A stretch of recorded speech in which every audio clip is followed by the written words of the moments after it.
Titúlase Normativización e normalización son horas de decidirmos, pertencente ao libro Lingua, Nación e Identidade, publicado a fins de 2006.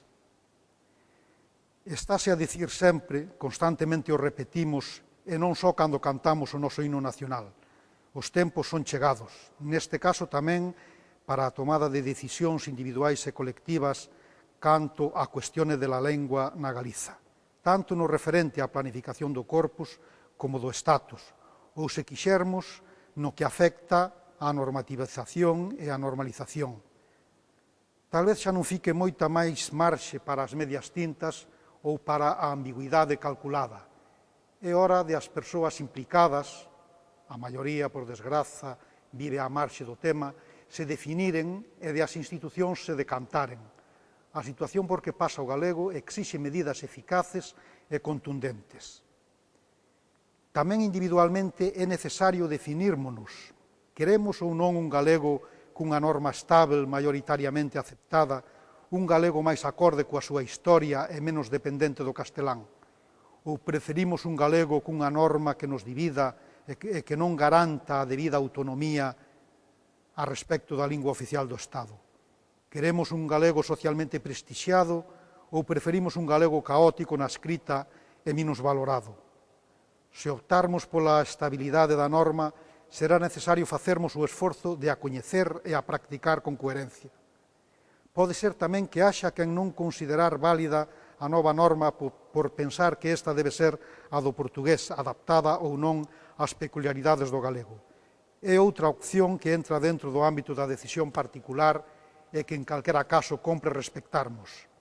Posiblemente, algunhas persoas, ou tal vez moitas, quereríamos unha norma oficial estável máis próxima do portugués, máis reintegracionista, aínda que están dispostos a acataren esta por pragmatismo e por non danaren o prestixio do idioma.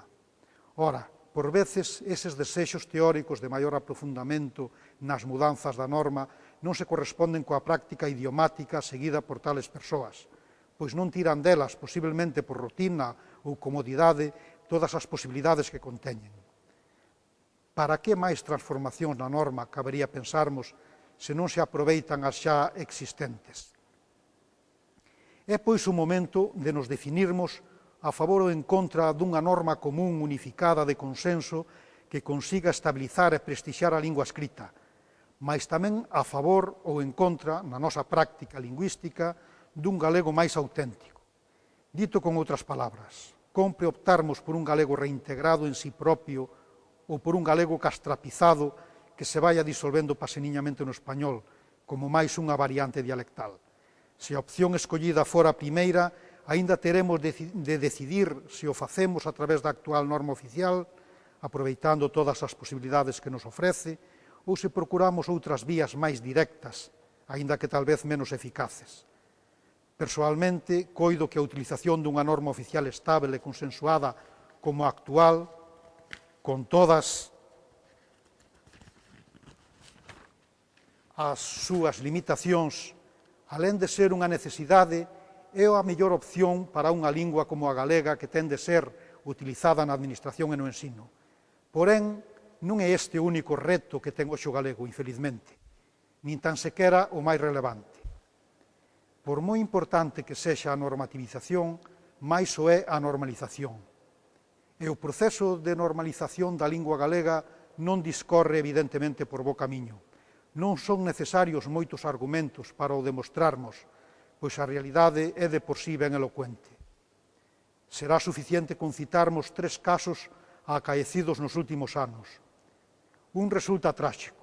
Unha persoa que vai ser operada ten de pôr en perigo a propia saúde para poder exercer os seus dereitos lingüísticos, pois o Hospital Compostelán público en que vai ter lugar a operación non dispón de formularios en lingua galega para asinar a autorización, e a reclamación pertinente suporía un retraso na intervención.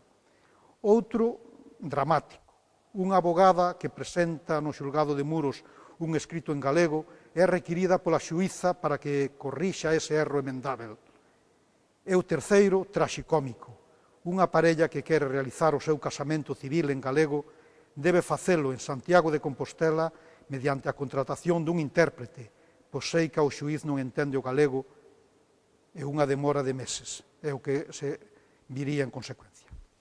Fixémonos que estes feitos acontecen no ano 2003 en Santiago e en Muros, non en Madrid ou Roma, nin no ano 1974, cando existía unha ditadura e non había Constitución, nin Estatuto, nin Lei de Normalización Lingüística.